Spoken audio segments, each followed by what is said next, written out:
इन छोटी छोटी भक्ति कथाओं में और प्रभु के नाम जाप में रम जाएं। आइए ईश सानिध्य में खो जाएं। आज हम द्वापर युग के एक अद्भुत योद्धा अश्वत्थामा के जीवन के बारे में जानेंगे।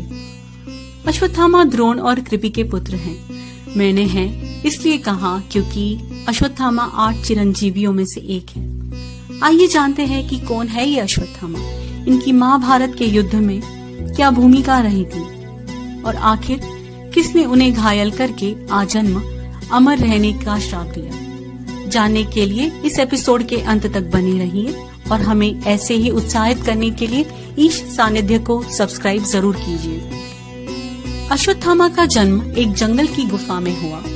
ये गुफा आज के देहरादून में टपकेश्वर महादेव मंदिर के पास स्थित है। गुरु द्रोण ने शिवजी के जैसा पुत्र पाने के लिए भोलेनाथ की कई वर्षों तक घोर तपस्या की। उसके फलस्वरूप एक बालक अपने माथे पर शमंतक मणि जैसा रत्न लेकर पैदा हुआ। ये मणि पहनने वाला कभी कोई सांप, भूत, देवता या राक्षसों के डर से बचता था।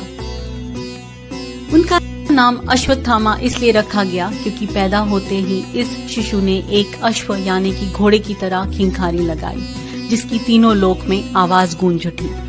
द्रोण भले ही युद्ध शास्त्र के ज्ञानी हो, पर वे बहुत गरीब थे। इस वजह से अश्वत्थामा का बचपन मुश्किलों भरा था। उनका परिवार तो दूध खर्च उठाने में भी असमर्थ था।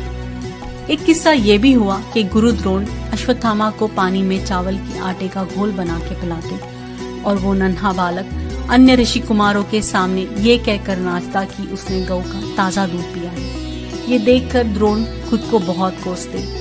एक दिन वे अपने पूर्व सहपाठी और मित्र राजा ध्रुपद की सहायता लेने के लिए पांचाल गए, लेकिन राजा ध्रुपद ने उनको अपमानित करते हुए महल से निकाल दिया। इस घटना के बाद द्रोण की दुर्दशा को देखते हुए कृपाचार्य ने द्रोण को हस्तिनापुर आमंत्रित किया और इस प्रकार द्रोण पांडवों और कौरवों के गुरु बन गए। अश्वत्थामा भी उन सभी के साथ युद्ध कला में प्रशिक्षा ले रहे थे। संपूर्ण विद्याओं में पारंगत अश्वत्थामा का जीवन संघर्षों की आग से तपकर सोना बना था। द्रोणाचार्य से उन्होंने धनुर्विद्या के सारे रहस्य जान लिए थे। सारे दिव्यास्त्र उन्होंने सिद्ध कर लिए थे। वो उच्च कोटि के धनुर्धर बन गए थे। अश्वत्थामा और द्रोणाचार्य ने कुरुक्षेत्र युद्ध में कौरवों की तरफ से लड़ाई लड़ी थी। वह महाभारत के सबसे प्रमुख योद्धाओं में से एक थे, जिन्होंने अनेक दिव्यास्त्रों पर महारत हासिल कर ली थी। लेकिन उन्होंने युद्ध के समय कई नियमों का उल्लंघन भी किया था। युद्ध के समय द्रोणाचार्य की मृत्यु से पहले अश्वत्थामा अपने पिता से मिलने गए। तब अपने पिता से उन्होंने जीत का आशीर्वाद चाहा, पर पिता ने मना करते हुए कहा कि युद्ध जीतना है तो अपनी शक्ति से जीतो, किसी के आशीर्वाद से नहीं। पिता की मृत्यु के बाद अश्वत्थामा बहुत परेशान हो गए और उन्होंने अपने पिता की मौत का प्रतिशोध लेने की ठान ली। पांडव वंश के नाश के लिए उत्तरा के गर्भ में पल रहे पुत्र को मारने के लिए ब्रह्मास्त्र चलाया। इस प्रहार में पांडवों के सारे पुत्र वीर गति को प्राप्त हो गए, लेकिन श्री कृष्ण की कृपा से उत्तरा की कोख में पल रहा बालक बच गया, जिसे श्री कृष्ण ने परीक्षित ये नाम दिया, जो आगे चल के हस्तिनापुर का राजा भी बना। श्री कृष्ण ने इतने सारे विध्वंस के बाद अश्वत्थामा के माथे से मणि लिया और उसे तेजहीन बना दिया। और जो अश्वत्थामा ने भ्रूण हत्या जैसा घनघोर पाप किया था, उसके लिए केवल मृत्युदंड काफी नहीं था।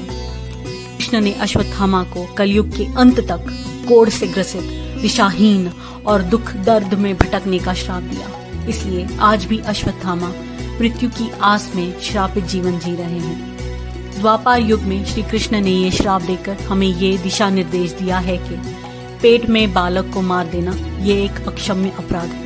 इससे तो महारथी भी नहीं बचे, हम और आप तो साधारण से लोग हैं। आज भी अश्वत्थामा को देखने के दावे कई जगहों से सामने आए हैं। वो नर्मदा परिक्रमा करने वालों को कई बार दिखे हैं। कहा यह जाता है कि महाराष्ट्र के पास वाले असरगढ़ के अलावा जबलपुर में गौरी घाट के किनारे भी अश्वत्थामा भटकते हुए दिखाई दिए हैं। उनके मस्तक के घाव से हमेशा खून और पस बहता रहता है और वो घाव भरने के लिए हमेशा तेल या हल्दी मांगते हैं।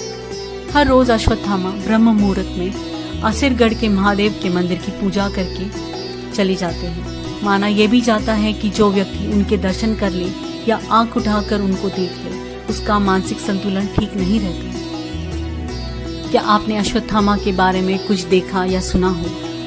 हमें आपके अनुभव या राय कमेंट सेक्शन में जरूर बताइए। और अगर ये कथा आपके भक्ति समुद्र में एक और ज्ञान का मोती साबित हुई हो तो ईश सानिध्य को अपना बनाइए।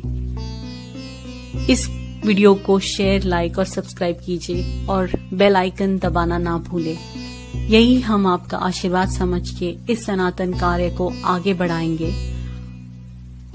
हरिओम।